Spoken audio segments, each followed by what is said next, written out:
And now we'll move on to food security as concerns are simmering in Nigeria. Soaring farmland cost is squeezing out smallholder farmers, the lifeblood of the nation's agricultural sector.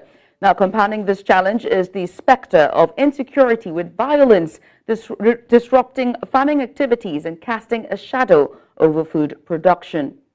Now, to discuss this further, I am joined by a founder, Oluwapelumi Oladapo. Oluwapelumi, are you there? Yes, I'm here. Good afternoon. Good afternoon. Can you help me say your company name so I don't butcher it? Phanerosies Integrated Services. Fantastic. All right, so let's get started, right? The World Food Program, WFP, just disputed that over 785 million people globally do not have enough food, and over 47 million people in 54 countries, including Ethiopia, Yemen, South Sudan, and even parts of northern Nigeria, at an emergency level, a worse grips of farming. Now, this must be scary, or in fact, it is very scary. But how did we even get here to begin with? First of all, we lack direction, or we will last say the leadership lack will to prosecute this. So that is how we get here.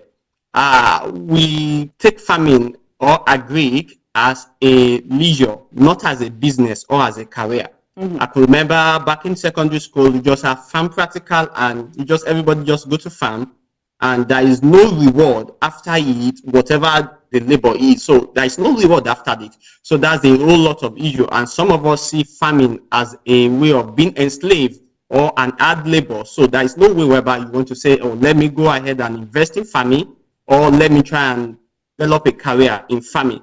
But nowadays, I believe individuals are taking a lot of new innovative and taking it forward. We are bringing in technology into farming. So I think we can do much more.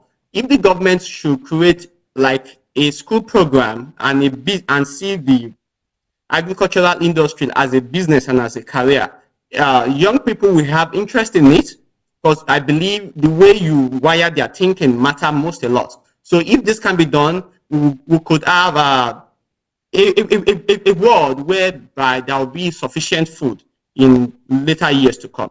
So capture the youth and change the mindset of the youth towards agriculture, right?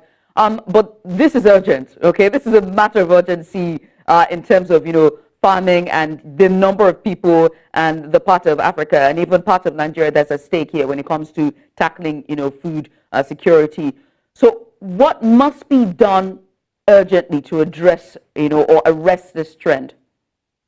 Firstly, the government needs to come up with a law whereby we could provide farmland for people to farm and also provide implement. I'm not talking of tractor or giving hose. I'm talking of providing modern technology to farm. And also the government to also encourage people that are already in it, could provide a storage facility for them whereby people could store their tomatoes, for example, store their ewedu, store their vegetables, a storage facility and a processing facility should be provided.